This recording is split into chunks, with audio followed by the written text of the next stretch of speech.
Okay, unmuted. 3, 2, 1.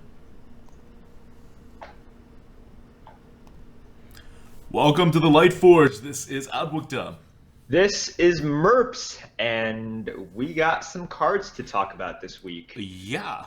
I don't know that Blizzard has ever released this many cards in such a short period of time. And that fits because Blizzard gave us a lot of cards right off the bat too, compared to what they usually do. So I think this is we're in good new territory here, getting a lot of information. Yep. So, if you guys were hiding under a rock or something, we Or are. just not tuning into the Hearthstone 1 month long reveal day by day the way we do. That is true. That is true. But basically, we are looking at the cards for the new expansion, and in particular, this week focused a lot on one gang, the Grimy Goons, and we got a in-depth look at their sort of, I guess, gang style or sort of how would you call it? I have no idea. I I'm don't know, like gang style seems like gang theme, right? It's the theme of the theme. gang. It's what Okay, they there you do. go. It represents who they are at their core. It is what makes the grimy goons grimy and goony and all that stuff. And if you really have no idea what we're talking about, you should listen to the last Lightforge. Or read something about Hearthstone that's been written in the last 2 weeks. Because at BlizzCon they announced the new expansion coming up. It is Mean Streets of Gadgetzan, which has like a mob gang kind of theme, and there are these tri-cards where they grouped three of the classes into a gang. So there are 3 gangs, each gang has 3 class, and they have cards that are available to everybody within the gang. And those cards we went over in the last Lightforge. We didn't think were terribly consequential to the arena, and I think it was reasonable at that time because they didn't announce anything to be like, oh man, this expansion is going to be so normal. It's going to be like OG. The tri-cards, they made such a big deal about at BlizzCon. Like, you should have seen the hype at BlizzCon about the tri-card stuff. And we were like, well, this doesn't really affect arena, fine. Turns out we were wrong. We were really wrong because Blizzard was just burying the lead here. If you've been listening to the Lightforge for the last, I don't know, half a year to a year, we've been really big on wanting a new mechanic, and we just haven't gotten it since Discover. So it seems now, based on what they revealed about the Grimy Goons, we may get 3 new mechanics. Maybe. But Maybe. we're getting at least 1 new mechanic. And this is the mechanic that I think people have been calling the hold mechanic. Or I think of it more as a hand buff mechanic, but it basically is. I'll give you an example of one of these cards that has the hold mechanic. I think it's a really horrible name for it that the community's just started using. It buffs your hand. Why don't you call it a hand buff? Why call it a hold? Okay. Who knows? Grime Street Outfitter, for example, is a Paladin common card. And it is 2 mana 1/1 with the battle cry, give all minions in your hand +1/+1. So it transforms the card in your hand to have the same mana cost, but to give it +1/+1. And if you're thinking, well, that's not really new, we've seen it before. Yes, this is what the Mistcaller does. This is what Light in the Darkness does. But now we're getting a whole theme of it across 3 classes with many cards. Yeah. So this is really interesting. Like you said, I didn't have very high hopes, and now that the mechanic or theme has been introduced for the Grimy Goons, it is possible we could have 2 more, or it could just be possible that they release this first because this is the one and only new one. Yeah, Right? what are the Mage Guild or whatever, the Mage Gang? Spell Power. And then the J or yeah, it's possible, right? But so the Grimy Goons are like your normal I don't know, gang, like your Irish or Italian gang that do the dirty jobs, your mafias, that kind of stuff. So they have a focus on illegal gun trade is the lore, and I think they're coming out with it in terms of gameplay by saying, well, we're just gonna, it's each time you play one of these guides, it's gonna make everything else in your hand better, or one particular thing in your hand better. And we'll go into it afterwards, but that's kind of an exciting new mechanic. I actually, it seems like a pretty simple mechanic, but we're gonna go into it after we go into the neutral cards, and just to show you how big of an impact this mechanic is actually going to have. And it really is. It's going to have a pretty huge impact.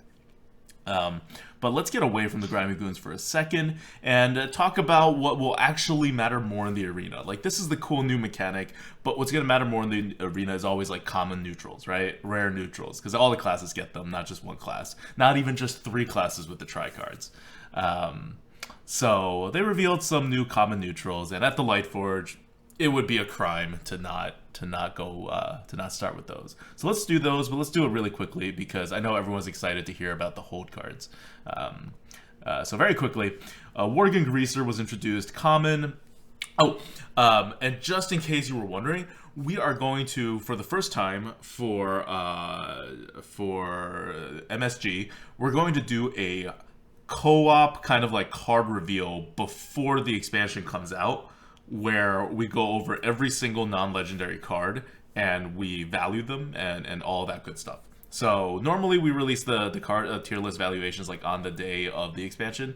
We're going to make the video series before then, and we'll release it leading up to the expansion if we can get it done. So that's kind of the hope. So if you want to hear more about these cards and how they impact the meta, wait till then. We'll do it after the card dump, so we know everything, and it'll go more in depth, and it'll be one of those like 4-hour long things. Where you only tune in if you really want it. This will be more kind of like listen as you go. Okay, so Worgen Greaser, 4 mana, common, 6/3. That's it.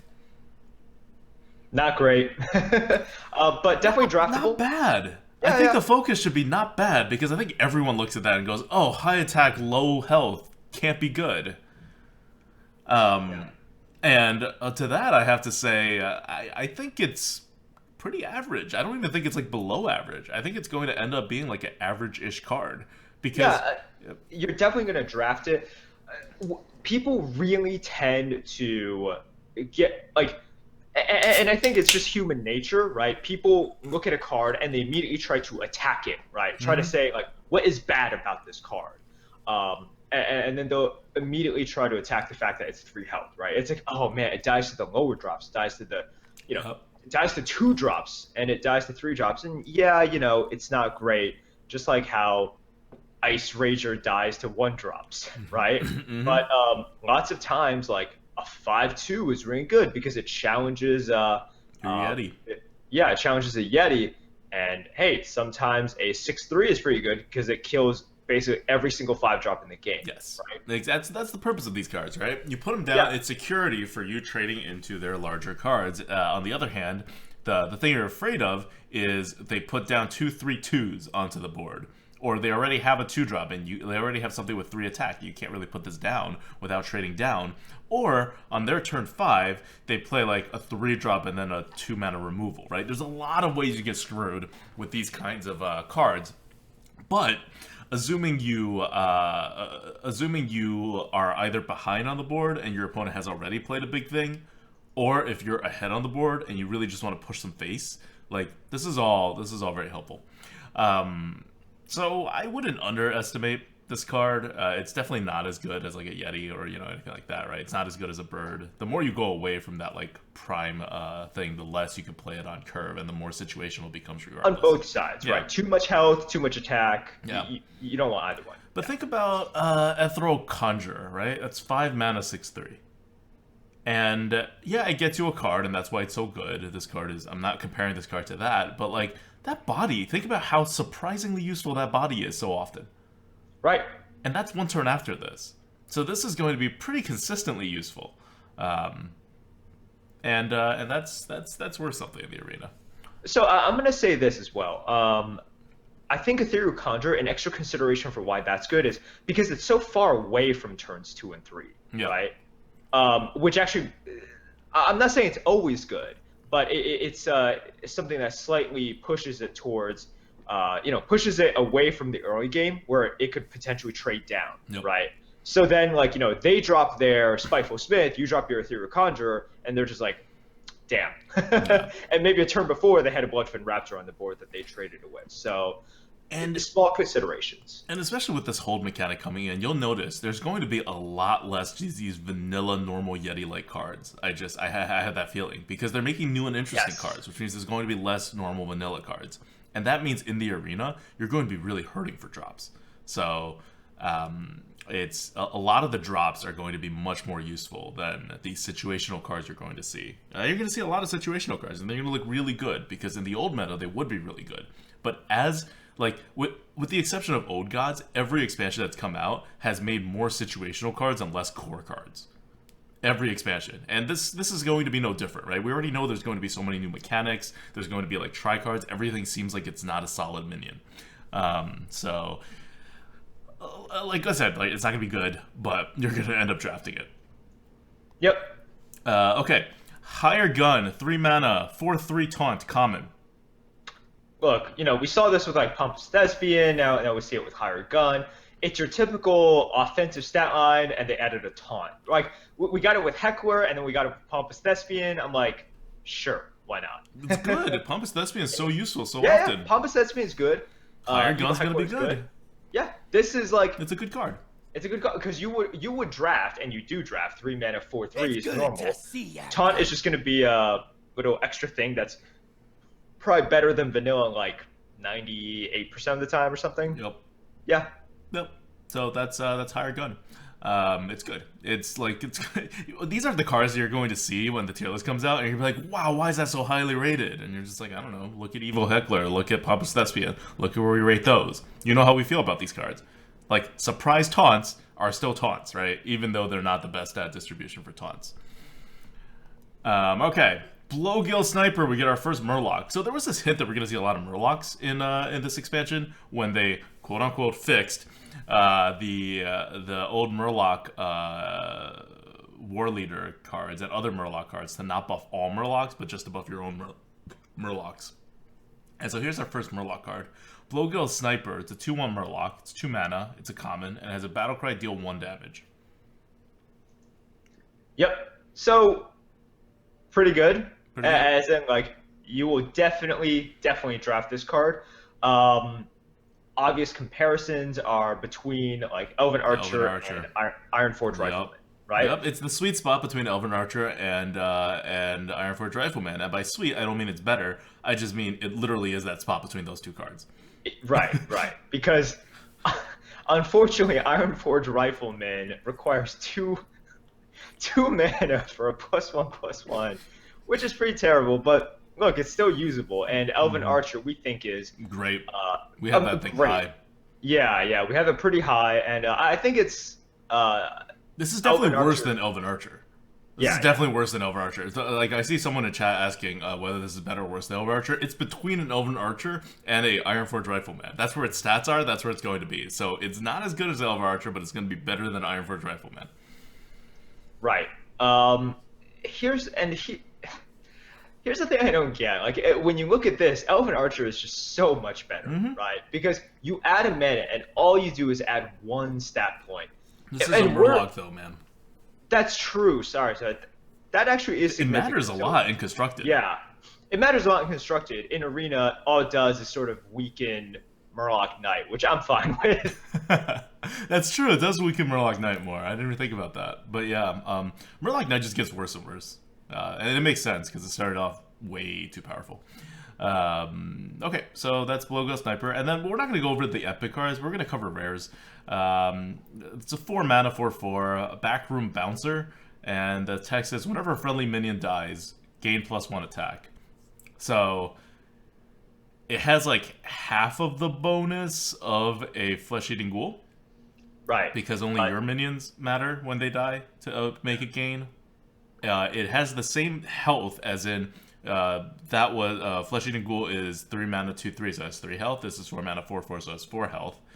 But it basically acts as if it's already gained an attack from the Flesh-Eating Ghoul, and then its future gains are like halved. Yeah, so higher floor, lower ceiling. Exactly. Kind of card. Yep. You will definitely draft this. This is very draftable.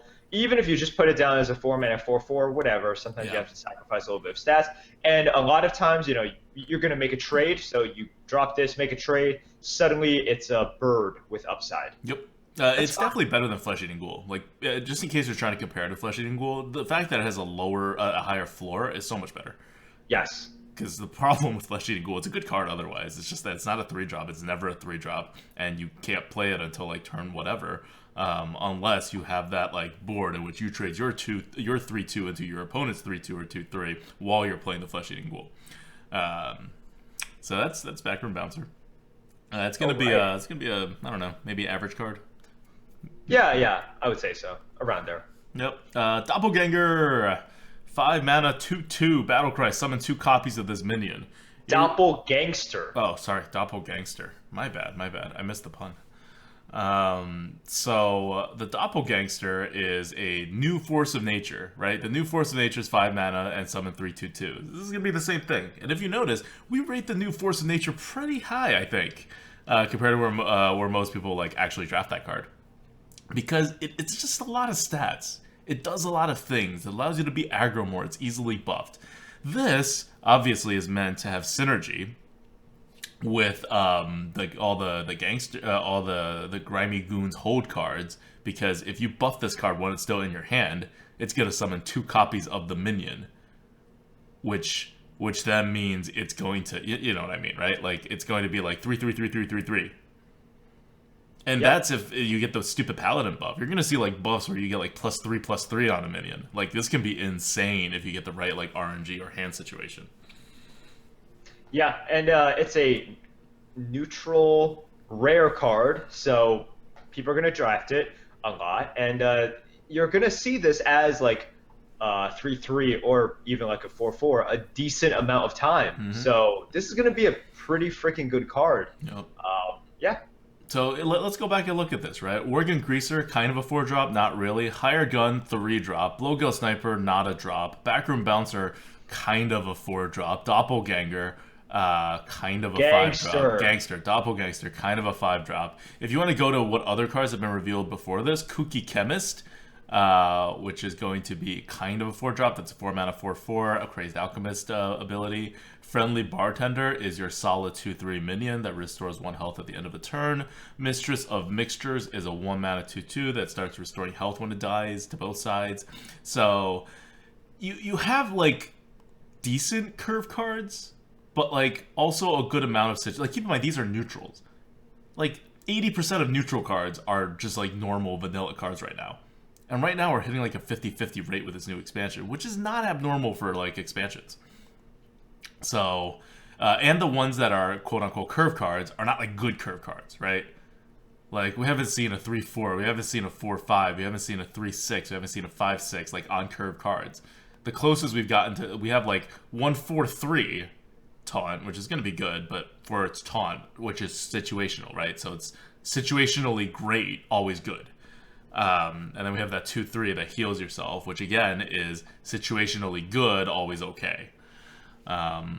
So that's kind of the meta we're moving towards, where you're going to like the Yeti a bit more. Like we keep talking how the Yeti gets worse every single time expansions come out. I think the Yeti may get better this expansion. This is the way that the arena, or sorry, Hearthstone is moving, and it sort of has to move from a design perspective, right? Because you can only put out a spider tank or a pit fighter or a whatever every so often, and then you can't really keep on putting out those cards. People's expectations come on, change. Gangster Yeti. We got Mech Yeti, and then we got like Grimy Yeti. Gangster right? Yeti. Give +1/+1 to all Yetis in your hand. Right, and then Lotus Yeti, and then I don't know, Shadow Yeti. Ooh, Shadow Yeti. Yeah. But that's sort of the thing about these games. Like they have to put out these interesting cards, like even if they're taking an idea that we've had before, like Crazed Alchemist into Crazier Alchemist, which is Kooky Chemist. They should have just called Loot Hoarder into Lootier Hoarder. Right. So they could take these and like just make them bigger or make them smaller, but at the same time, and they do. Right, and they do. But we are always going to move away from the vanilla, right? And then you keep on moving away from vanilla, and then every single expansion you are diluting the vanilla essentially. And then the arena is just going to get crazier and crazier and a little bit more unpredictable, filled with death rattles, hold mechanics, battle cries, combos, And you're and never then gonna draft any of them consistently enough to make like a no, totally synergistic deck. no, you won't.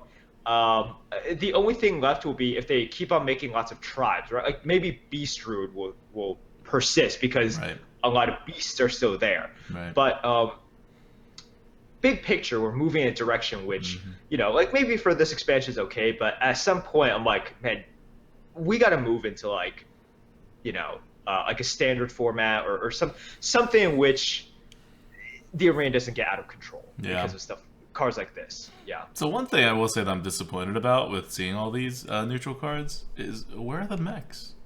This is Gadgetzan. Where are my mechs? Why are there no like? I thought this was gonna be a good expansion for mechs, but we haven't seen it so far. So who knows? Maybe it's just gonna be like any other expansion where the mech synergies get worse and worse and worse. But like I like where mech synergies are right now. You need to keep that average 3 mech per draft kind of thing going, at least, if not make it more so.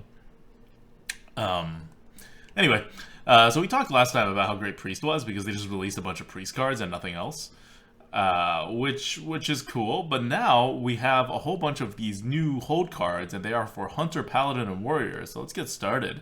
Let's get started with these. We're going to go over these cards for the hold mechanic. Actually, you know what? Let's just talk about the hold mechanic more, right? We promised we're going to go deep into the hold mechanic.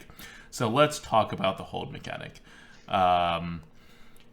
I'm going to use 2 example cards, and we'll go over the 2 example cards first to kind of show what they are, and then we'll talk about how they actually affect your game when you play it. So the Grimy Outfitter, we were talking about before, Paladin common, 2 mana, 1/1, give all minions in your hand +1/+1. That's the Paladin equality kind of thing. And then let's go with the Hunter. Shaky Zip Gunner, 3 mana, 3/3, Death Rattle, give a random minion in your hand +2/+2. Yep. So we see sort of the theme with both of these cards. Both of these cards are understated for the cost, right? For 2 mana, you're expecting either a 2/3 or a 3/2. For 3 mana, you're expecting either a 4/3 or a 3/4. Understated, but they give a lot more stats. Well, depending on your hand, right? Like depending on with Grimy Outfitter, how many minions you have in your hand. With the Shaky Zip Gunner, depending on if you have any minions at all once it dies. But you are getting much more stats. You will. Yes, you should. You should.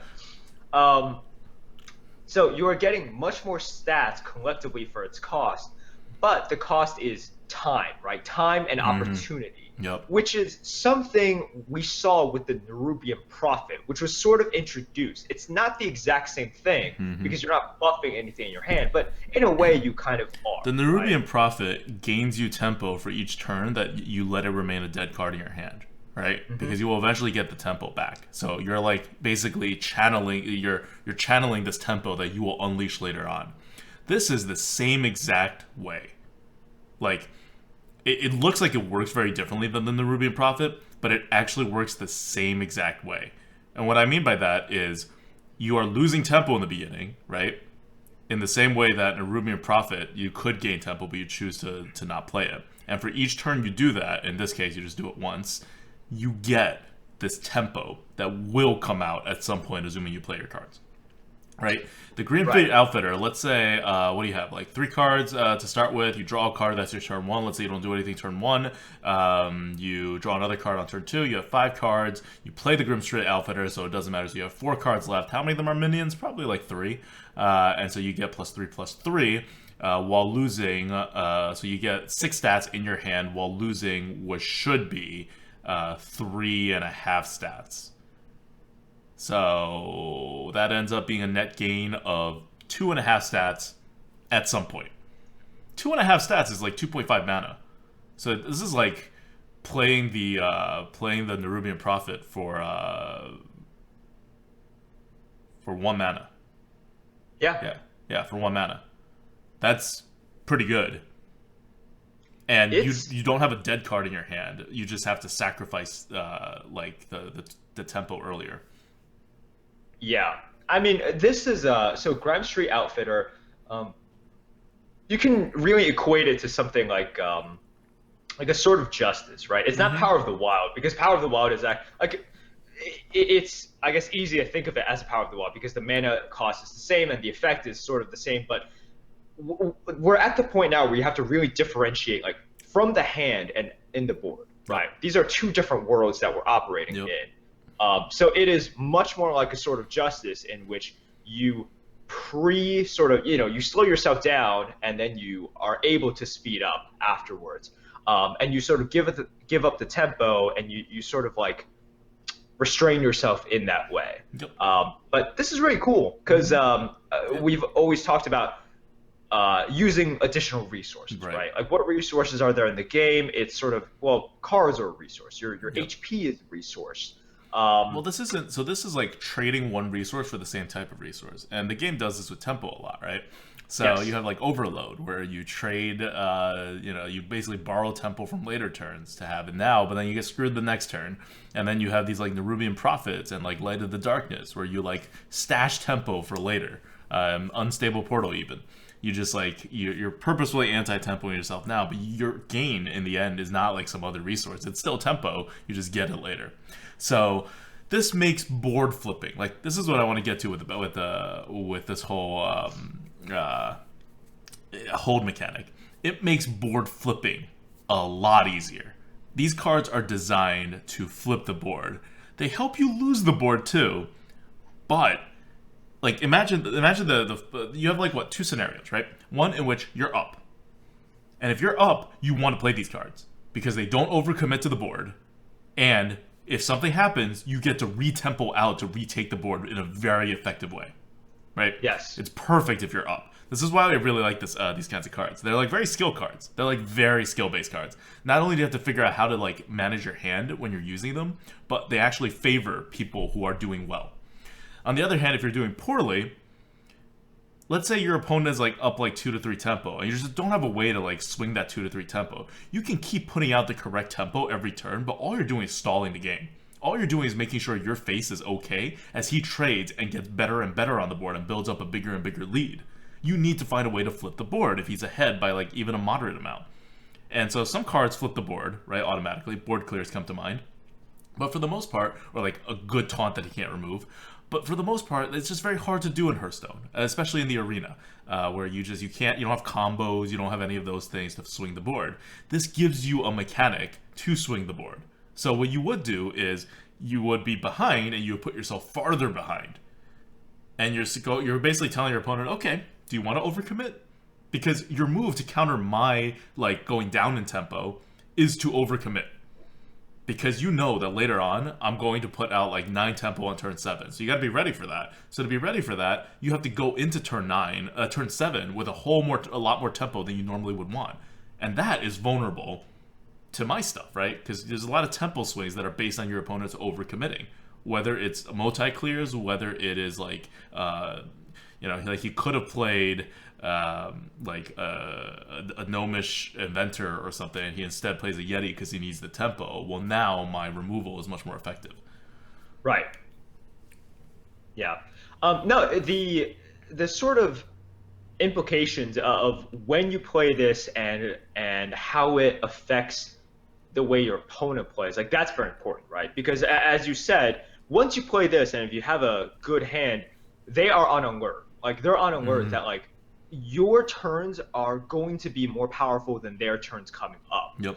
And it definitely shifts this dynamic as well. And there's a certain mind game here at the same time. So it's really cool. Like, you look at a mechanic like this, and at first you might just be like, oh, it's just buffs, right? Like, it's just buffs. But no, this is it's tapping into an entirely different resource. Yep. Like, look at it in that way. And if you didn't listen to, and I don't even remember when Lightforge this was, when Nerubian Prophet was introduced, like, I remember I was extremely excited. Yes. I was just like, this is, if like I was basically saying, I hope they make more cards like this because I want this mechanic, right? Like, before, cards were a resource by you having cards, but there was no opportunity cost there, right? There was no sense of like using time and sort of this opportunity as a resource. And now they've made it the theme for Grimy Goons. I'm just like, perfect. This is absolutely amazing. This is a and great it's not mechanic. complicated. It's high skill. Right, Like, high skill, not they complicated. put a lot of RNG into it, right? Kind of because they have to, because you can't like pick which card in your hand to buff. That's a little complicated for Hearthstone. So there's a lot of like buff a random minion, but even that RNG, it's like pretty controllable because you get to decide when you play it. Like you get screwed sometimes, right? Like you have a Kraken in your hand and it buffs that, and you're like, well, that's not coming out for a while. Nor is it all that useful to buff a Kraken. It's already so big. But you can control it in a good amount of ways. It's like Discover, right? Like, yeah, it's random, but you get to control it in enough ways that it's good controllable RNG. And some, like Grime Street Outfitter, give all your minis in your hand +1/+1 is no RNG, right? You know what you're doing. And the thing with the Grime Street Outfitter is you don't play it on turn 2. Or try your best not to play it on turn 2 unless you can immediately come back with a turn 3 killer play, right? Like, maybe if you had... I don't even know, like a tentacles or something, you may do it. But what you want to do is like play it on like, say, turn 5 with a 3-drop. So what you're effectively doing is spending 5 mana and getting 5 mana's worth of stats in a weird bad distribution, but whatever, on that same turn. And then your next turn you play whatever other card and you immediately make it back, right? Like, that's the ideal way to play a card like Grim Street Outfitter because it's a battle cry. You give everything immediately and you can do things immediately. It's like Sword of Justice. Yes, you can play it on turn 3 and it's fine, but if you could play it on a later turn and then also put out a larger minion, it really mitigates some of that tempo loss. And part of the reason why... Okay, well, I'll go into it for the Paladin first, right? This mechanic is not... It's interesting for the Paladin, but it's not good for the Paladin. Like, there's a reason why Sword of Justice is not good for the Paladin. We don't rate it all that high. It's okay, right? But it should be way more powerful. You just look at what it does. Like, it's way overstated in, like, every single way, and it's highly flexible. But the problem is that you never, ever want to lose the board as the Paladin to begin with. Like, to lose the board as the Paladin, you need to come back, and you still don't have enough removals and flexibility of removals and like ways to piece together stuff to actually come back on the board. So even if so this kind of mechanic allows you to come back on the board more frequently. So rather than the Paladin having no chance to come back on the board, it now has like a very slim chance of coming back on the board if you like piece this together right. But still, you're fighting an uphill battle. And when you come back on the board, you're coming back onto the board by putting out a lot of oversized minions. Which means your opponent is really in control about how to take back the board because they already have the board, and their board's going to be smaller than your board because you've just, used all of your like hold mechanic stuff. But then if they have like one tempo swing removal or buff or whatever, you're still not getting the board back. So rather than that, if you just like had a solid 2-drop and were able to just keep the board, it's way better. Yeah, these cards, part of the reason why ADWCTA says like this is a very skillful card is because you have to be aware of the pitfalls, right? Mm-hmm. Of the risks. There's not really any time in which you can like poorly play a Yeti. I mean, there are, but it's hard with vanilla minions. With something like this that requires planning, and you have to understand the implications of playing this, especially like on turn 2, right? Mm-hmm. It has to have careful turn planning, and you have to realize that, like, man, I'm probably putting myself really behind on my only win condition or my only like avenue of victory, which is to snowball on the board, which is still the only way that Paladins win consistently in the arena. Yep. So it's kind of like, it's a hedge, right? And sometimes you may want to hedge if you're like trying to play around like a Firelands Portal or something. You're like, wow, I could put out my 5/5 into his Firelands Portal, or I could put out a Grim Street Outfitter and like a 3/3 and kind of like concede the board a little to the mage and see how the mage wants to do this, and then I'll power out later. Like, there are ways to do something like this. But it's it takes a lot of like turn planning, like a lot of turn planning to pull this off effectively as a Paladin. It's not just the cards you play. It's more of a spell than a minion. Which brings us to our next card for the Paladin,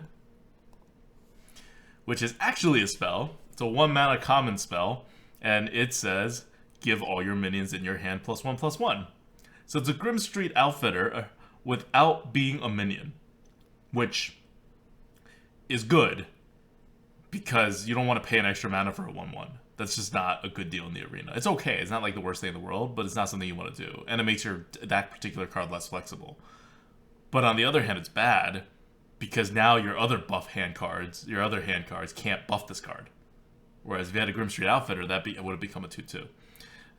So synergy-wise, it's bad, but really, like, raw stats-wise and flexibility-wise, it's a much better card. Yeah. And this on like if you're basically asking what is a better card for their specific drop, it's Smuggler's Run, right? Like Yeah. because a lot of times, the game doesn't really start until turn 2, and if you play Smuggler's Run and you have, I'm assuming, which is like a decent curve, right? Yeah. Then yeah, that's pretty good. And because for 1 mana, a lot of times you're just going for +1/+1 anyways. Now, it shouldn't take up a card, and this does, but Well, you it are gives the getting rest of your +1. minions. Right. The rest of your minis you do. So let's say you Smuggler's Run, and next turn you get out a 2/3 turned into a 3/4, right? That's pretty good. And a lot of times you will Yeah, you 2 think for a 1 with 3/4 that. on 2 is pretty good? Yeah, Totem Golem, it's okay. I heard Without an overload? without an overload, that's Yeah. true. You do want that overload though in constructed because of tunnel drop. Yeah, But and remember, like, you may be thinking, like, wait, hold on. Succubus, bad. Demon Wrath, not Demon Wrath, whatever the 4/3 demon is, not that good. Well, yeah, it's a 4/3. It's, like, awful for, like, stat distribution. If you have a 2/3 and you buff it, it's great, and this allows you to do that. Also, the discard mechanic has a unfortunate tendency to discard your 3-drop, and this won't do that. If you actually have a 3-drop, this will actually buff your 3-drop, and then you will just win the game right there. So, Smuggler's Run, if you have it early, helps your snowball. It's just 1 mana. It pays for itself on the turn you play it, if you play it with any other card. And it makes it much more flexible than the Grime Street Outfitter, which is 2 manas, harder to play, and that extra 1/1 splitting the stats off is not a good thing. yeah. All right. So, but you see the theme, right? And they did the Paladin really well in terms of theming it all in the same thing. Like, you know what you want to do. You know what cards you're going to get. And I think it's going to make you draft, like, as the Paladin, a lot more low attack, high health cards. As if you weren't already with the buffs the Paladin has. Okay. Let's take the rare cards for the Paladin. Getaway Kodo is a secret, 1 mana. When a friendly minion dies, return it to your hand. I don't think we need to say much about it. It's like a 1 mana cycle that gives you a bad card for the most part. Like, you have to, like, set up a taunt that you want to get back or something like that. Yeah, it's it's definitely draftable, right?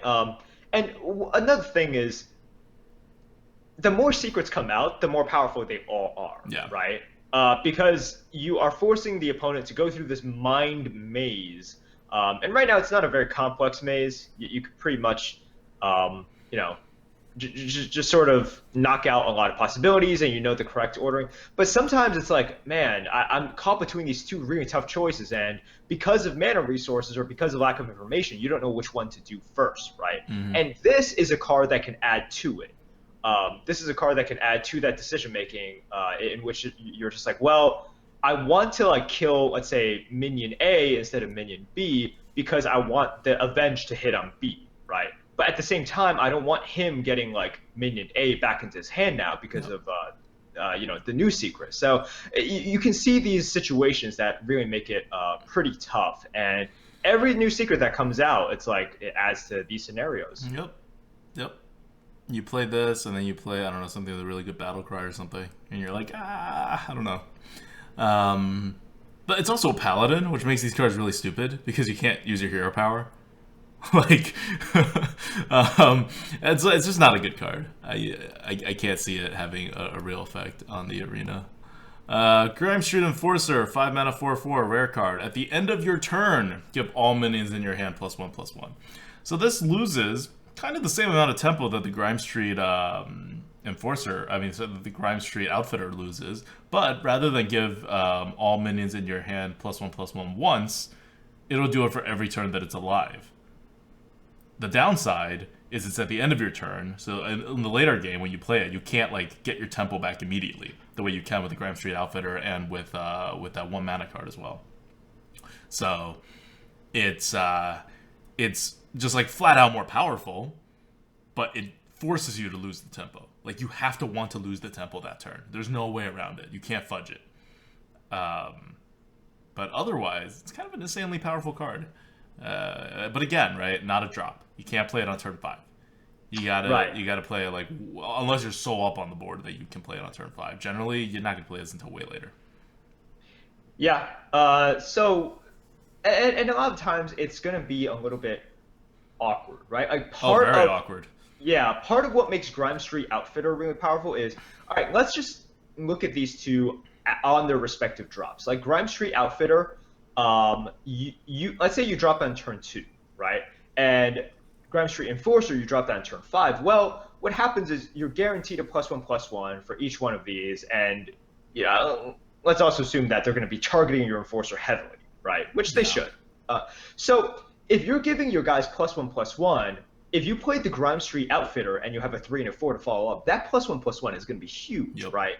Yep. Maybe even enough to, sort of completely take the board, yeah. Right, completely take back the board. Like, imagine if your 3 was a Tentacles and your 4 was Ascension.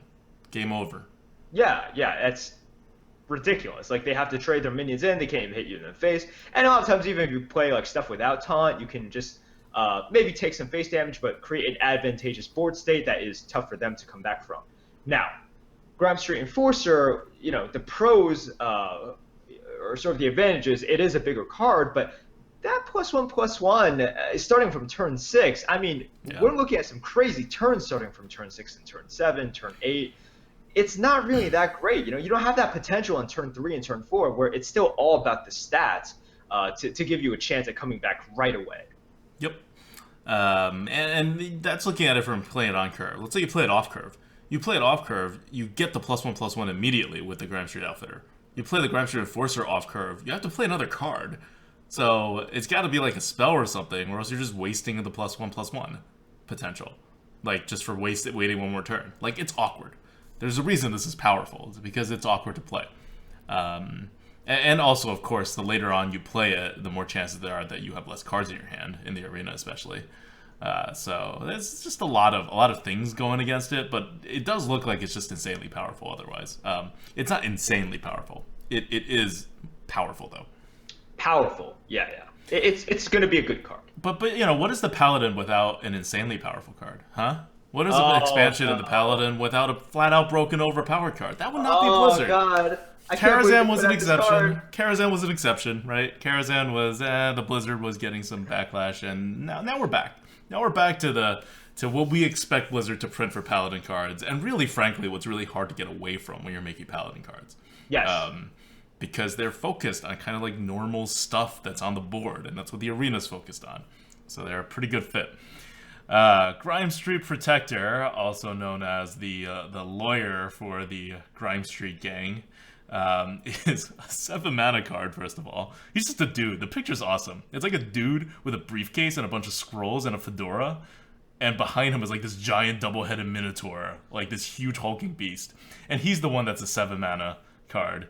So he's a 7 mana 6/6 taunt. And with a battle cry that says, give adjacent minions Divine Shield. Positioning matters now, man. No, positioning still doesn't matter. Positioning never matters. Give adjacent minions Divine Shield. That's like 2 Divine Shields. So first of all, what's a 6/6 taunt worth? Like basically six mana? Yeah, right, like 6 mana if it's really good, but really like 6.5 mana probably. Right. So for half more mana, you get generally at least 1 Divine Shield, right? Because you can just put it on it. Even if you just make an Argent Protector, you're getting 1 Divine Shield. But more likely, like, you have a very good chance of getting 2 Divine Shields. And there's also a very good chance that one of those Divine Shields has charge, because it's going on a minion that's already on the board. Yep. This is... It's one of those broken, overstated Paladin cards. On the bright side, it is a 7 mana card. So, like, I think Blizzard gets more and more comfortable making things more overpowered the higher mana it is, because half the games, they're just a dead card. Like, your game's decided before it comes out. It's not going to do anything no matter how powerful it is. Well, the thing that I'm kind of angry, I'm like, man, why does it have taunt? Mm-hmm. why does it have to have taunt on it? Yep, you're right. If it didn't have taunt, it would still be an overpowered card. Right, it would still be overpowered. But now, like, if we're talking about equalizing the board, if we're talking about coming back, if you're an aggro deck and you're facing a Paladin, you are like scared. Like this stuff should give you nightmares, right? Mm-hmm. Because not only do they get a board advantage, you gotta put at least 6 damage into this guy in the next turn if you have it. That's so ridiculous. And then backed up with all the heals that Paladin has. And remember, this guy can get buffed. In your hand, and he probably will because he's 7 mana. He's not coming out for a while. Yep. Like, imagine a buff Tiger. I don't care if you pass turn 6, and then you play a Grimy Protector. It's over. That's game. You can be as far ahead on the board as you want. If the Paladin ain't dead by then, he's not dying. Yeah. So, really, really good. And I hate to say it, but maybe kind of needed for the Paladin based on... Paladin's fine right now. What are you talking about? Yeah. The thing is, like, as you sort of move forward, like, you kind of do need these cards. And like you said, at the end of the day, I feel okay just because it's a 7 mana card. Mm-hmm. Like, only because of that. And because if you know this is coming out, like, this is more counterplay than Firelands Portal, right? Firelands Portal, because it is a spell, because it comes out immediately, because it requires nothing out of you except for 7 mana. Also, the fact that Firelands Portal, like, what are you going to play around? The Portal or the Flame Strike, right? Like, you're between a rock and a hard place. This, if they have a power turn on turn 7, it's like, do you clear the board? Yes. You clear the board. Yes, you clear the board. Don't go face unless you have a finisher that involves, like, direct damage through a taunt. Because you know what? He's going to taunt and take back the board the next turn. It's a rare. It's not a common, thank God.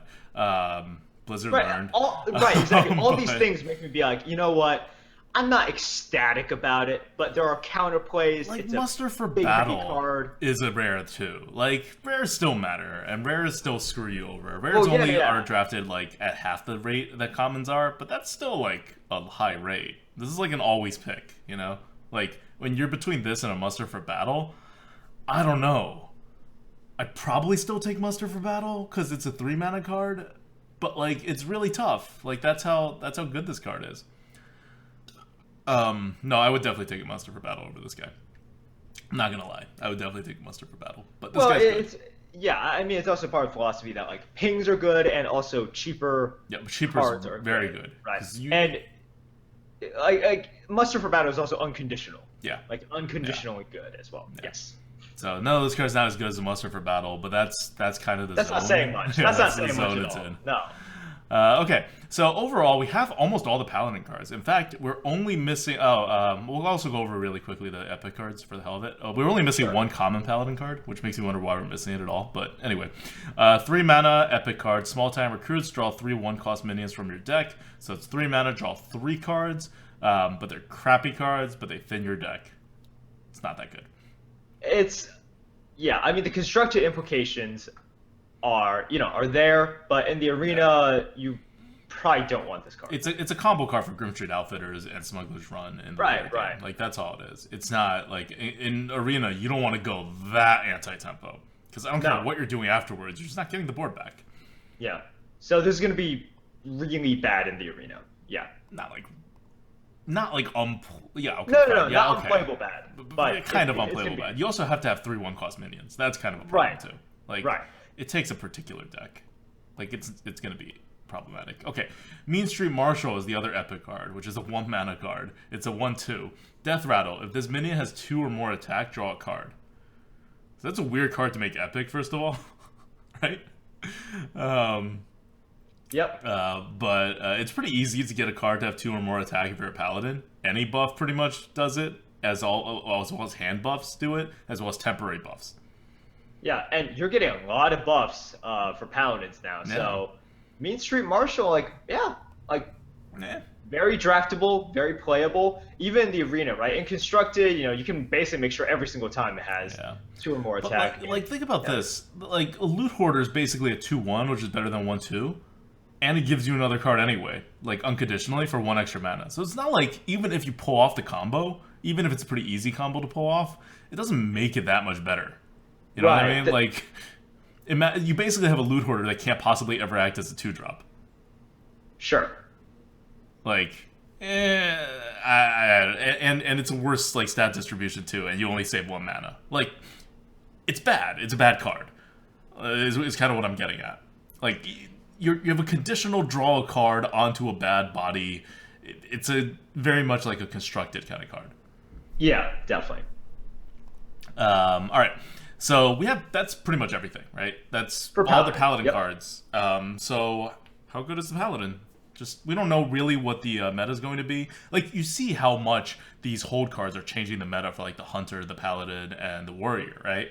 Like, those other than 2 new mechanics, presumably new, or like even if it's just like a focus on an old mechanic, right? It would still really shift the playstyles of these other classes and the whole meta. So we don't really know at all what the meta is going to be like. But what do you think about the Paladin so far, given that huge asterisk? I think it's gonna be fine, right? I think it's gonna be okay, just based on like. So a lot of these cards, not a lot, but the theme of the Grimy Goons, they share it with Hunter and with Warrior, right?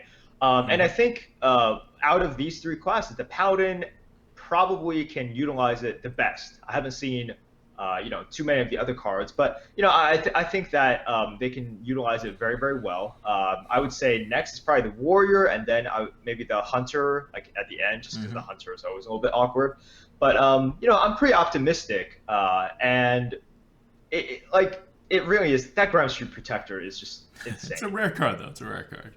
Yeah, I mean, it's a rare card, but you're always going to take it, and if you have the board, it's going to wreck, and if you don't have the board, you're having a tough time with Paladin anyways, right? So, yeah, I think that they're going to be in a good spot. I'm not as optimistic about the Paladin. I mean, they're right now like pretty good. They're no longer at the bottom. I would put them like back near the top, like maybe number 3, maybe number 4. I wouldn't put them that high. You wouldn't put them that high? I think that's where they're going to be afterwards, based on this. It's like Smuggler's Run is a good card. It's not a super premium card. Like, it can be a dead card later on when you draft it. It can be like worthless. Not when you draft it. When you get it in your hand. There's like so many situations in which Smuggler's Run really does nothing but give a +1/+1 buff to something, and like not affirmatively, but like reactively. Like, you can't. It's even worse than a +1/+1 buff. Like, it's even worse than that totem buffing thing for Shaman. So many times. So it's not really a premium card. Grime Street Outfitter is even less of a premium card. They're just like good cards. And when you have commons, like, what happens to a class when they don't get cards beyond good for commons? They don't do much. And these are cards that go against the current Paladin playstyle that the rest of their deck is built on. So they're flying counter to how Paladins normally play, and they're not premium. They're good. They're definitely better than average. They're maybe, even a step better than average, but they're not. Like, Grime Street Protector aside, I don't see anything that the Paladin is doing here. Like, I see this mechanic. It'll be fun to play, but it's not going to make them more powerful. It's going to make them less powerful than they were before this expansion kicks off. And I don't think it helps that the one other class that has almost all their cards put out is Priest, and Priest is doing really well. Priest is going to trump everyone. Yeah. Like, Priest is just ridiculous. Yeah. And I was saying, I was like, I can't imagine any other class getting cards as good or better than the Priest, because that would blow Arena, blow the lid off. But this is not even that. This is worse than almost any other classes. This is like what Priest has been getting until this expansion. Let's put it that way. Like, cards that you don't really want the Priest to have necessarily, but that are powerful. But these are even less powerful than the cards Priest have been getting. Like, I think people caught up in this whole new mechanic thing. I think people are missing the fact that they're just good. They're not great, and on top of that, they're very anti-synergistic with a lot of the other Paladin cards, which you still have to draft because it's the arena. So I'm very not optimistic about the Paladin in the next expansion. It's definitely not going to gain power level at all, but I don't think they're going to fall behind significantly. We'll see though. Like, we'll see what the other cards are. Okay, so that's Paladin. Let's move on to Warrior. Let's start with we're talking too much about holding cards. Let's start with a fun card. This is a great card. I love it. It's a 1 mana common warrior card. It's a spell. It is discover a taunt minion, which is great. I know because, a guy.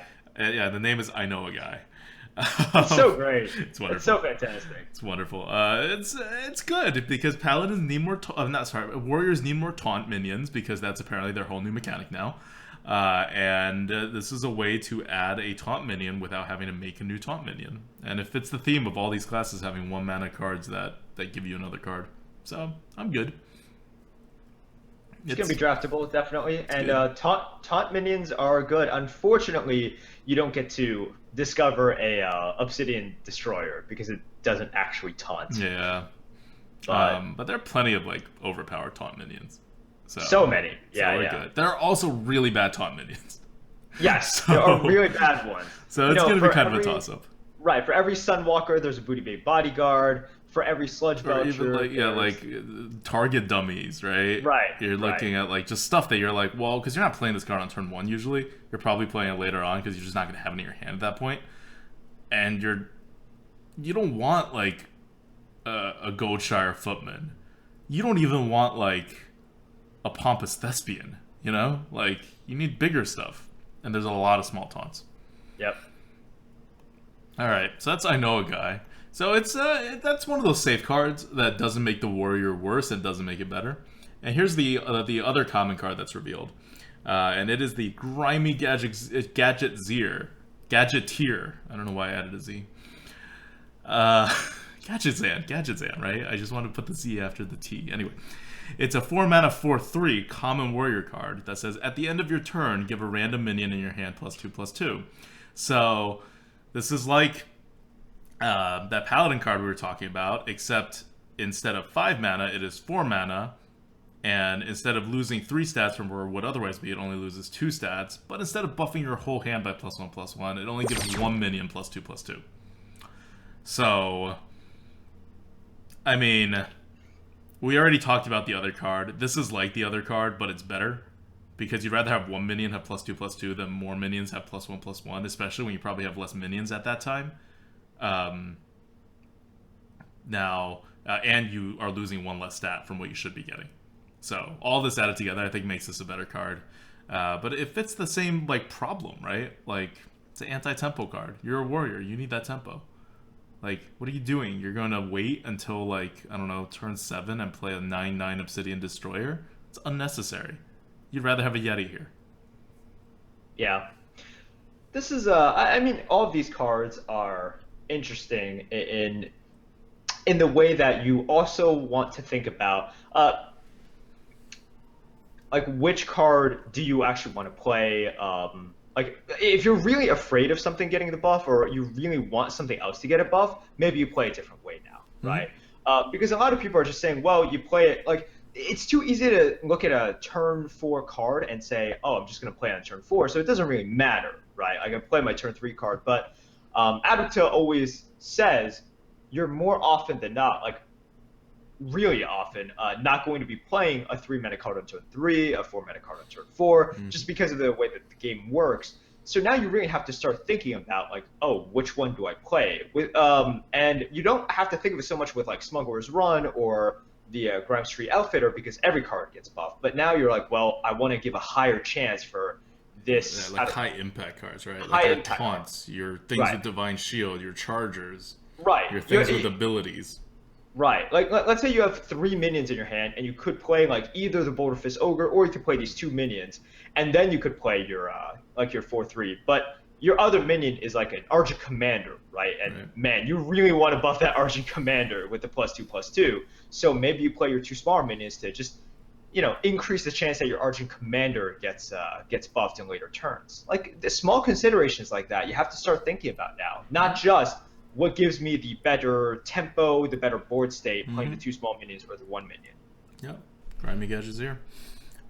So just so you know, this is still a very good card. We were comparing to that Paladin card that we said was a very good card. It's better than like, you know, like the Paladin stuff we were talking about, or at least definitely better than the Outfitter.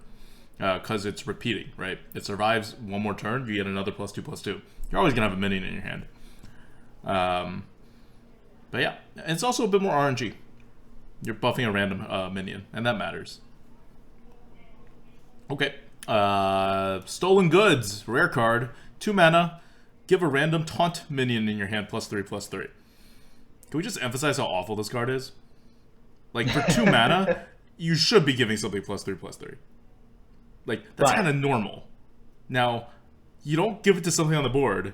You can only give it to something in your hand. It's random, and it has to be a taunt minion or you can't even play this card. Like, the drawbacks are really huge. Yep. Like, I would have thought that with the condition that it has to be a taunt, with the idea that it's random, it would be +4/+4. Yeah. Because also, like, you're not giving the buff to something that has initiative at all, Yep. right?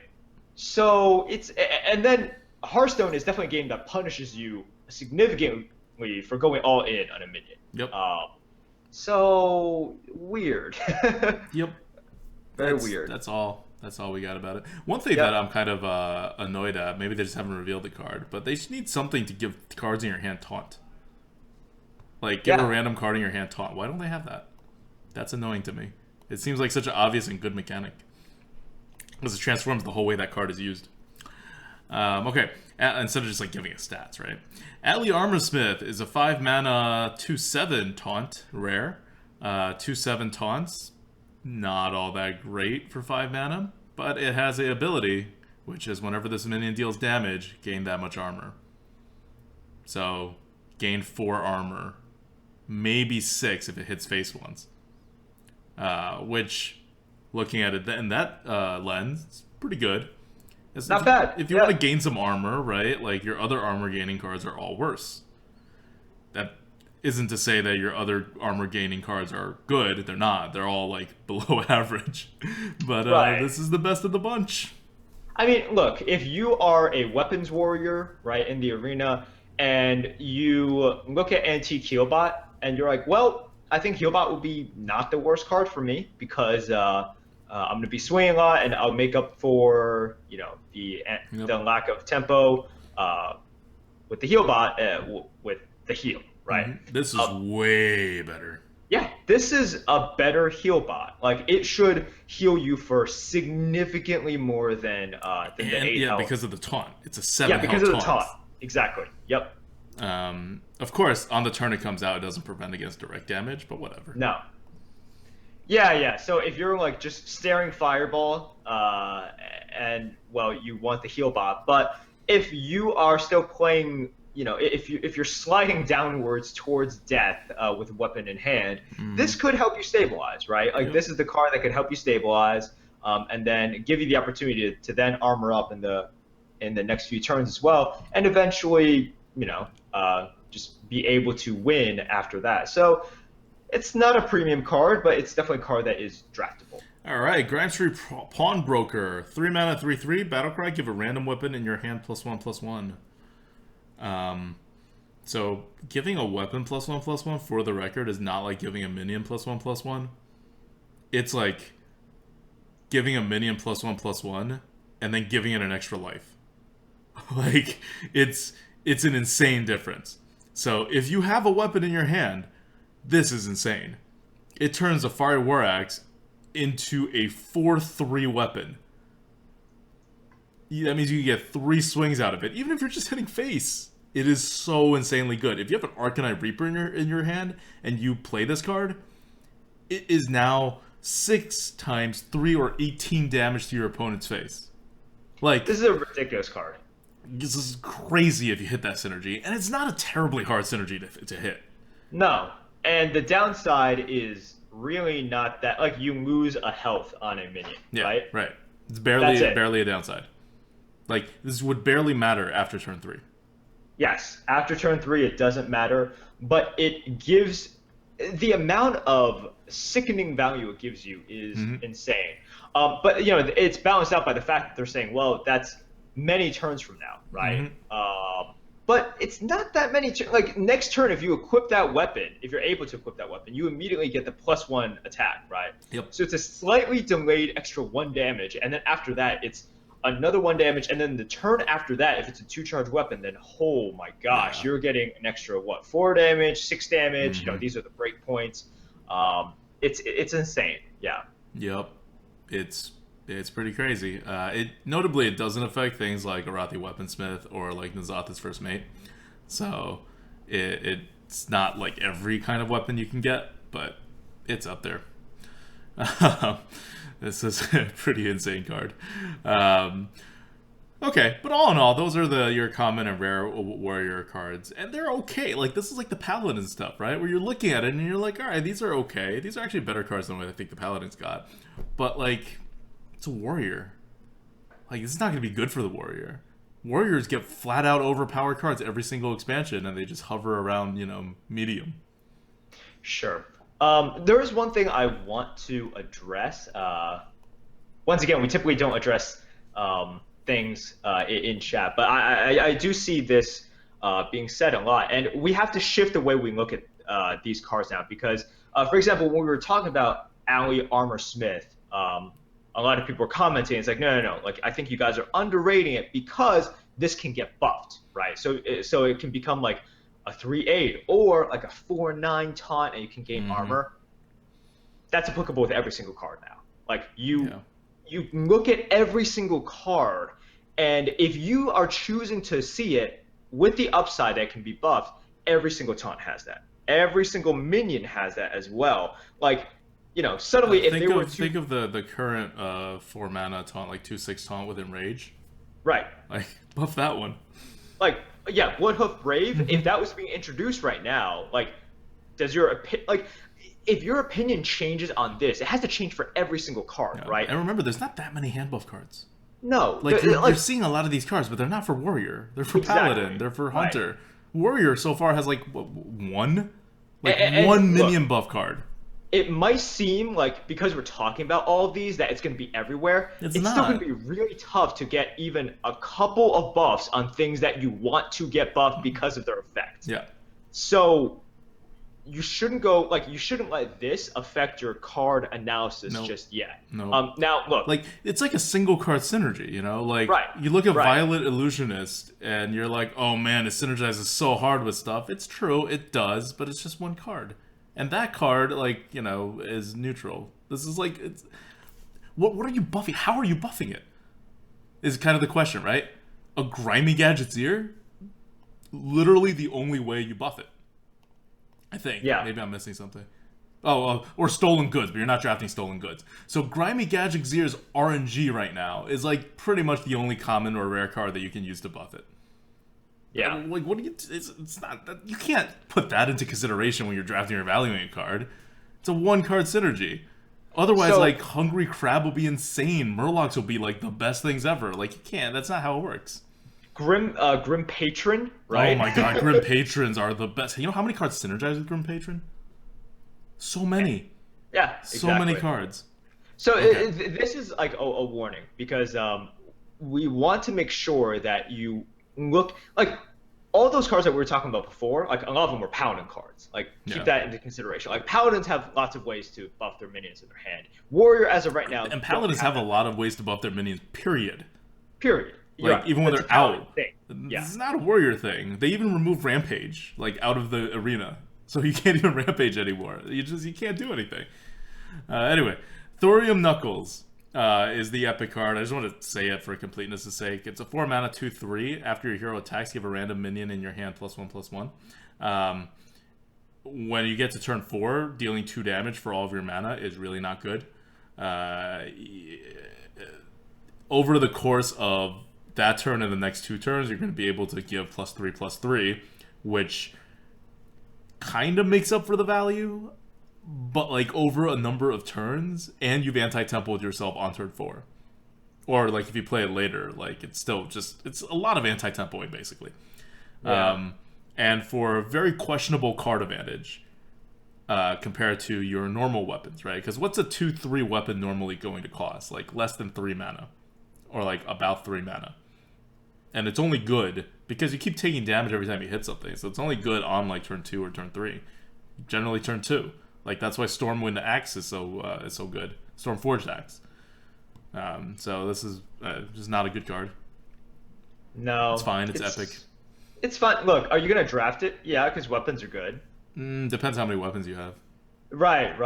Because right now it's easy to get over-weaponed. Yeah. Actually, because Fool's Bane has come out, and Fool's Bane is 2 weapons. Yeah. So that won't be a problem though, because they've released all the cards now. There's one common warrior card left, and if that one is not a weapon, that's true. Then, suddenly like, you are under weaponed. Yeah, significantly, exactly. actually. You're very under weapon with the offering bonus. So yes, you look at the warrior's future, and not only are you seeing like the card quality go down quite significantly from their current card quality. Not that these are bad cards, but just because the current cards for warrior are flat out OP, and they did it on purpose, right? Because the warrior hero power is so bad in the arena. Now you're gonna add many problems onto this. One, like we said before, right? Curve is going to be a problem in this new expansion. Right, we're looking at all the neutral cards, all the whatevers. They're just not normal cards. They're just all like fancy cards or like subpar curve cards with an ability. Warriors didn't get any curve cards on top of that at all in any of their offering bonus cards, and you're gonna get less weapons. Like this is like a recipe for sending the warrior back to the bottom because warriors are very sensitive. Like you don't keep giving it insanely good arena cards, it's going to drop like a rock. Especially if you have an offering bonus, but give no offering bonus to weapons. Yep. Now it's like if you guys basically see my past warrior runs, I've been doing real well with warriors and sort of. Merps. Oh, if you haven't checked this out, you should go to YouTube and check it. It's YouTube /ADWCTA. Merps is on 3 12-win warriors in a row, if I'm not mistaken. Yeah, that's true. I don't know when he's going to try to do the 4th one, but like his last 3 warrior runs have all gone 12 wins. And all in like this meta. It's weapons are good, and I've had the opportunity to just draft lots of weapons, right? And weapons are just like there's no negative to weapons other than you could die using them. Yeah, so, it's tiny considerations.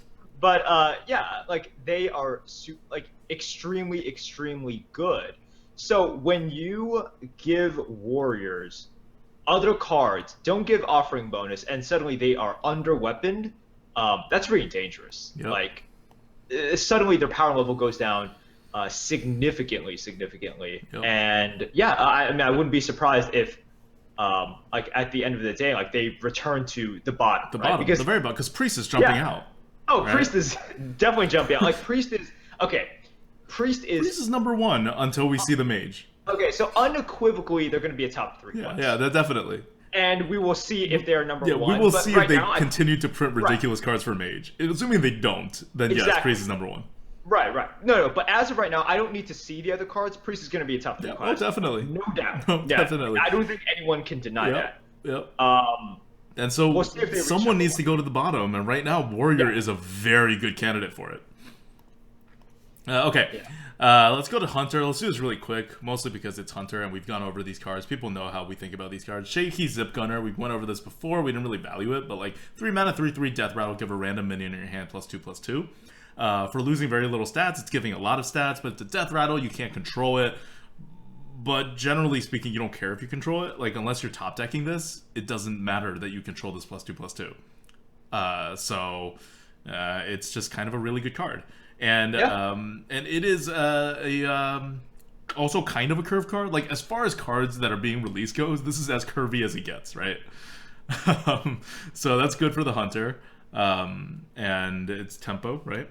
Just extra additional tempo at whenever this thing dies. So that's very good. I think we're going to end up rating it pretty highly.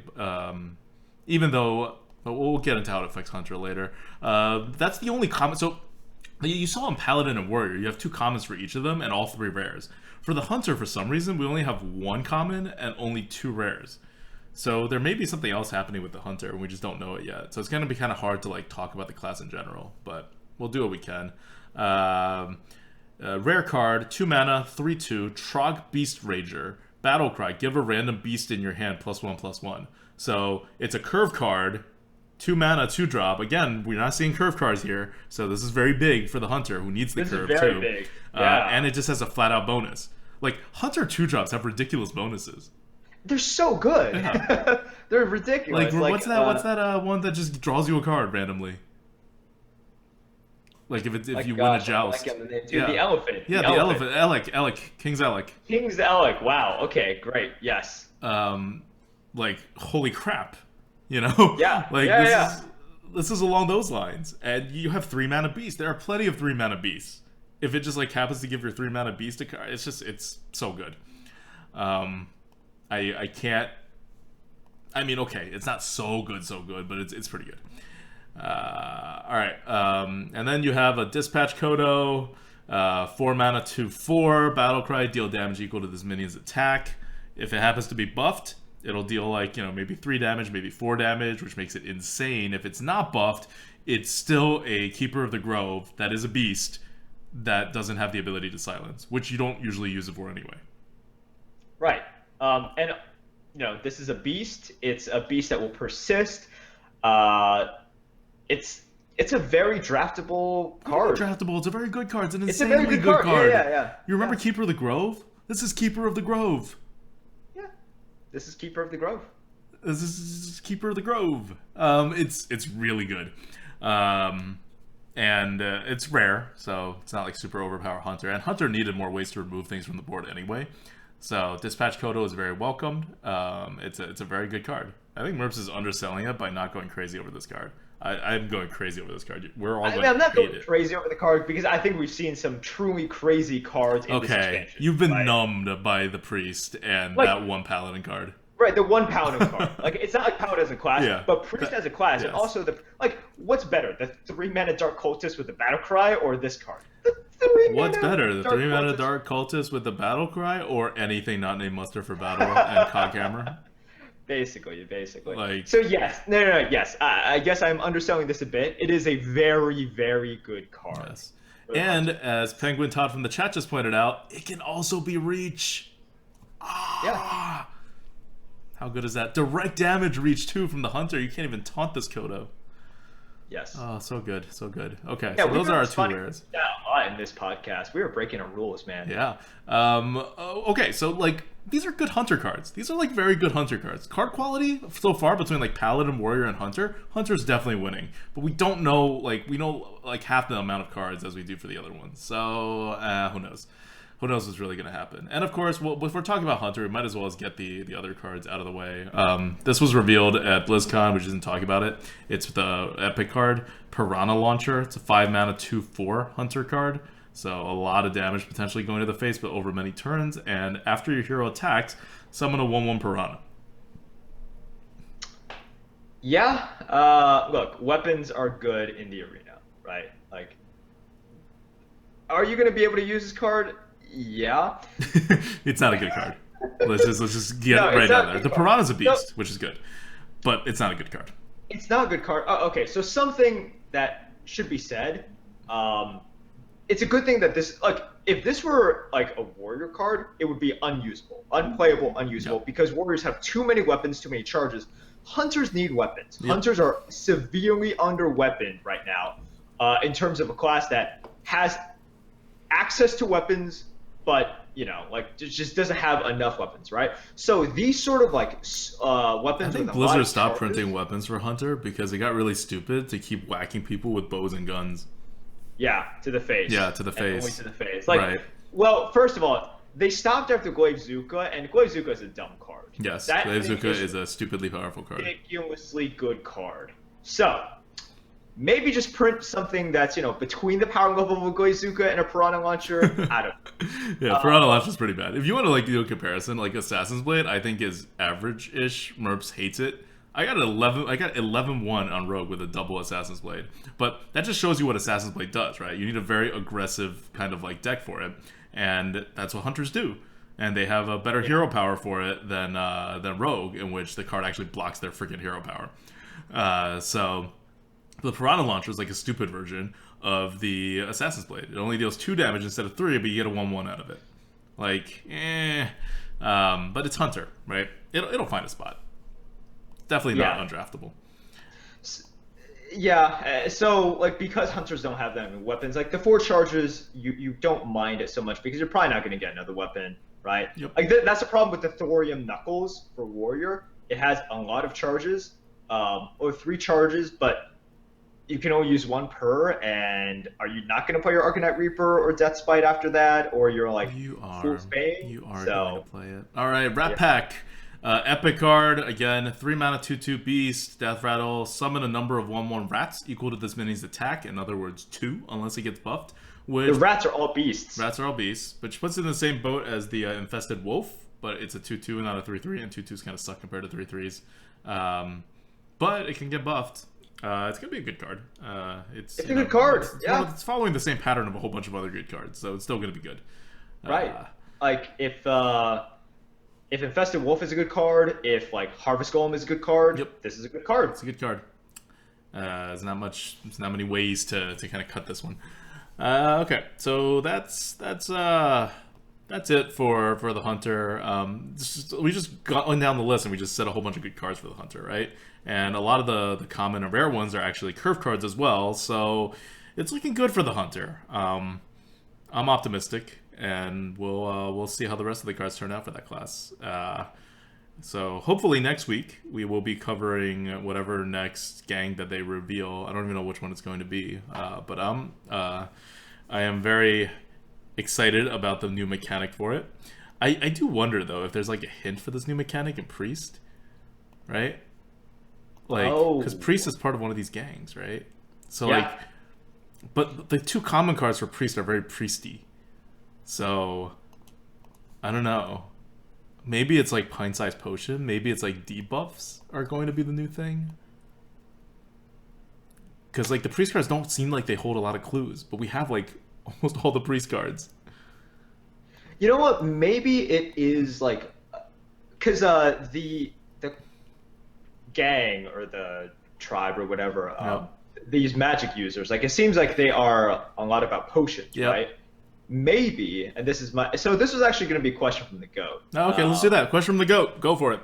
So question from the goat is basically, what do you think like one of the 2 tribe mechanics or themes is going to be? Okay, so you answer about potions, and this is Mage, Warlock, Priest. Right. So I mean, it's a possibility. I think that because what was it? Kazakis, right? Kazakis is make your own potion. Mm-hmm. I think they're going to, there's a potential that they'll introduce another sort of spare parts thing, right? Where there's going to be like, yeah. So it's like small time potions, like these small potions that do stuff. So you saw it with like Zero Poison Mind, right, or whatever. Like, but those are really powerful potions or whatever. Mm-hmm. Now you just have sort of like these like additional spare parts that like do different stuff but are still in the game. So you introduce sort of this like additional RNG but controlled RNG. Right. Which It's people basically like, spare right? parts. Yeah. Yeah, it's spare parts, like additional spare parts, and these potions can interact with the board. And here's the thing: you can combine potions. So it's like spare parts that you like are able to combine. Like if you play both of them, they like have like a synergistic effect, right? Which would combine this idea of spare parts with a hold mechanic. So you don't just play one potion as soon as you get it. You're trying to get other potions, and then you play both, and then they like synergize with each other. Mm-hmm. I think that'd be pretty cool. Now, will I be disappointed when they don't take my great idea? Yeah, I would. Like, because I think it's a cool idea, right? Yeah. But yeah. I'm hoping that they have that they do something like this. Cool. That's definitely something to look forward to. So, by the way, we like literally have no Warlock cards and no Mage card except for one Epic that does weird things. It revealed. So I'm going to be interested in that one. But I realized we missed a card. Another Tri card has been revealed, and this is the common Tri card for, because you remember the other Tri cards, right? They're all just basically like find a minion from like, or like find a card from any of the other classes, right? Kind of thing. Like discover a card and you get all 3 classes. That's what all the rare ones are. So in case you're not up to date on the tri-card thing, there's only 9 tri-cards in the game. Each tri-card is for the gang, so it's available to all 3 gang classes, and they're all themed. So the rare ones are themed around like discover a minion from Hunter, Paladin, Warrior, and then it'll give you 1 Hunter card, 1 Paladin card, 1 Warrior card to discover from. And they're all kind of following your normal Discover mechanics and evaluations. Nothing new, nothing fancy, just for fun. So we've seen our first, and we haven't seen the legendary one. I think is going to be the gang bosses. I think we've seen one of them, but it doesn't matter. So the legendary ones aren't even cards for as far as the arena is concerned. Yeah, but there is a common card now. There is a common tri-card, and so these are actually going to be available. And you're actually going to see these around, because it's essentially like a semi-neutral card, right? It covers 3 classes rather than 9. It's like in between neutral and a class card. And Grime Street Smuggler, I think all these cards are going to like fit the actual like mechanic of the gang. So the Grime Street Smuggler is a 3-mana 2/3, sort of a curve card, yay! Battle Cry, give a random minion in your hand +1/+1. So, not the best Battle Cry, but it's something. This is the power level that you expect from sort of a more neutral card, right? If we're talking about class cards are allowed to be more powerful, and they should be more powerful. But sorry, 2/4. I said 2/3. I meant 2/4. Yeah. It's a 2/4. Like, hopefully they can just see it from the. Oh well, this is a podcast, so a lot of people. So you just made a mistake. Yes. Anyways, it is a 2/4, guys. 3-mana 2/4. That gives a random minion in your hand +1/+1. Look, lots of times we have to draft 2/4s anyways, and 2/4s are rarely cards with significant upside, right? The best one is probably like Blackwing Tech. Yep. But you need a dragon. Most of the time it's coming out as a 2/4. Yep. So 2/4s are playable, and with this you get a delayed +1/+1. Which a lot of times, that's the problem, right? If you could put it on your 4-drop, it's wonderful because you've effectively gotten 2 extra stats. But it's random. It's random, so most of the time its upside is basically the same as those other 2/4s, like Illuminator. All right, it's better than Illuminator, but like it's better than any of those things. Yeah, because it's stats. It's just delayed tempo. Right. It's delayed, but it can be delayed significantly, like you said. Yeah. So yeah. It's it's there. It's another way to buff minions, and because you're getting an offering bonus to this, and you're getting an offering bonus to things that interact with this, right? Like Doppelgangster, like the Kodo, the basically Hunter Keeper of the Grove card, right? So yeah, it's going to be just even a little bit better for this expansion, assuming they have the offering bonus. Yep. So this is the card that kind of ties it all together. It's good. It's good. I like the design. It's nice. It's simple. It's going to be a average-ish card, and it's gonna be good. Okay, so I really want to wrap this up. This is a really long podcast so far. We're about to play a rogue deck, a rogue run right now on the Arena Coupe, and so let's finish this off by talking about rogue. We don't know any of the cards for Rogue. They're in a different gang. They're in the Jade gang of, I don't even know what it's called, but they apparently like smuggle Jade. The Grime Street Smugglers smuggle guns. The Jade gang smuggle Jade. And the Potion gangs make potions. So you have Potion, Jade, and guns. Jade seems to lose out. Just saying. Like when you're looking at it in the big picture. So I don't know what that whole thing is going to be, but that's what the Rogue is going to be. And right now, I think we can all agree Rogue is in a pretty good place. It's not as powerful as Mage, but since the nerf in which it lost Goblin Auto Barber and Undercity Valiant, it's regained some of that by getting rid of the Karazhan offering bonus. So that now relatively it's old good like staple cards like your eviscerates, like your backstabs. They're a little more common now. And Rogue was always a really poor fit to go up against the Mage in that particular meta, and that meta is not there anymore. So we're now more in a normal on the board trade thing, which means that as the Rogue, if you can get rid of your opponent's early stuff, as you're still pretty well equipped to do, you can still aggro control your way out of things. You can card advantage your way out of things, because you have plenty of good card advantage cards as well between Sprint and Assassin's Blade. And so you have a pretty good kit, I think. Yeah, I think Rogue is always going to be at least okay because of the hero power, right? Yeah. We talk about how the mage is always going to be okay because of their hero power. Same thing for rogue. It is the best early game / mid game hero power available. It's a double mage. Yeah. Like, think how good the mage is. It's double that. You turn yourself into a charging Argent Squire. Oh, wow. Damn, I know. Pretty good, Without using a card. Without using a card. 2 mana charging Argent Squire. Mm-hmm. Like, that's somewhat draftable, you know? Yeah. So, like, that's somewhat draftable. And you turn yourself into that. So, pretty good. All right. So that's it for our short rogue talk. We talked about so much stuff, and I hope it gave you a lot to think about how these hold mechanics are going to work in the arena, and about where these classes are going. Just to sum it up, I really love Blizzard's direction with the Grimy Goons, and I really hope the other 2 classes matches this, rather than being like, oh, taunt is our mechanic, or like spell damage is our mechanic. So we'll see how that goes. Any final thoughts, Merps? No, just really excited to see what is in store for the next gang. Hopefully, they're gonna come out with like potions and potion synergy. It's probably not. It's probably too complicated. But I'm very hopeful. And after basically 2 expansions in which they really didn't introduce like significant amount of innovation that has applicability to the arena, this should be very exciting. Very, very exciting time to be playing. Yep. Absolutely. So huge shout out to our patrons, patreon.com/grinninggoat. Thank you guys for supporting us. That's how this podcast is supported and how the goat is fed. If you haven't checked it out yet, go to patreon.com/grinninggoat, and we hope you contribute a little.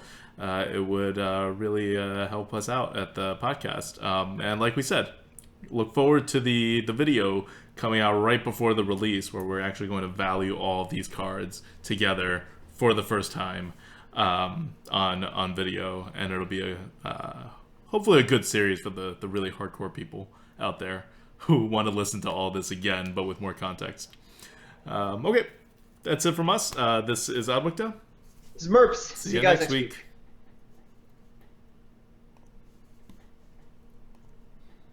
Okay. You want to do your stuff first?